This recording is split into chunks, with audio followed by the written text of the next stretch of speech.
পাখি আকাশ করে hello everyone, সবাইকে গুড মর্নিং। আজকে সকাল সকাল ভিডিওটা স্টার্ট করেছি।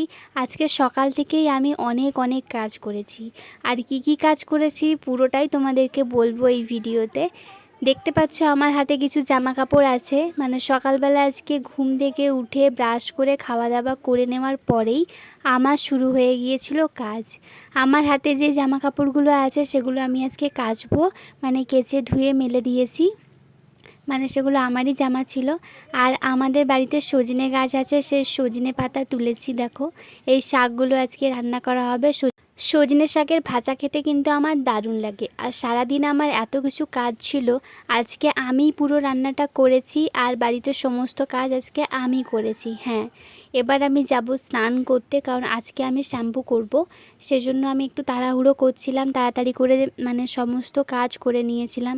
শাকটা একদম আমি ক্লিনভাবে বেছে করে কেটে নিয়েছিলাম। তারপর আমি রান্না করব স্নান করে আসার পর।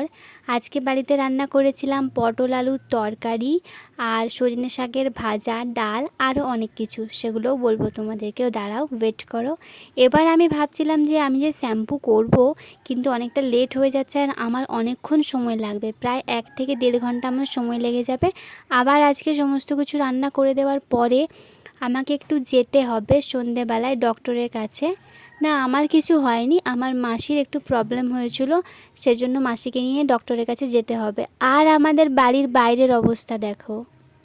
বাড়িতে কাজ যখন হয় না, তখন চারিদিকে বালি আর গুটি পড়েছিল অনেক দিন ধরে, এখনও পড়ে আছে। সেগুলো তো একদমই তোলা হয়নি, মিস্ত্রিরাও এগুলো তোলেনি। চারিদিকে খালি গুটি বালি এগুলো পড়ে আছে।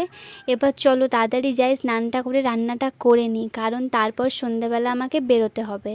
তো ফাইনালি সন্ধ্যাবেলা এখন বেরিয়েছি, এখানে এসেছি দোকানে। আর মাসি সবাইকে এখান থেকে চকলেট, জেমস চকলেট, বিস্কুট এগুলো সবাই কিনে দিচ্ছিল মাসি। আর মাসির একটু দাঁতে ব্যথা করছিল, সেজন্য দাঁতের ডক্টরের কাছে এসেছিলাম সবাই মিলে। আর এখানে মিষ্টু এত বদমাশি করছিল।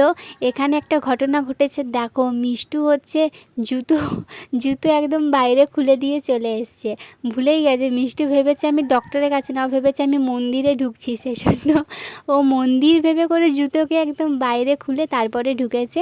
এই যে মিষ্টুকে এখন জুতোটা আমি মানে পরাতে গিয়েছিলাম, তারপর আবার জুতো পরে করে ভেতরে আসতো। এইখানটায় কিন্তু আমি প্রচুর হেসেছিলাম, কিন্তু ভয়েসটা দিতে পারিনি। তো চলো ভিডিওটা কেমন লাগলো আমাকে কিন্তু অবশ্যই জানিও। আর হ্যাঁ, তাড়াতাড়ি পেজটাকে ফলো করো। বাই, দেখা হচ্ছে নেক্সট ভিডিওতে।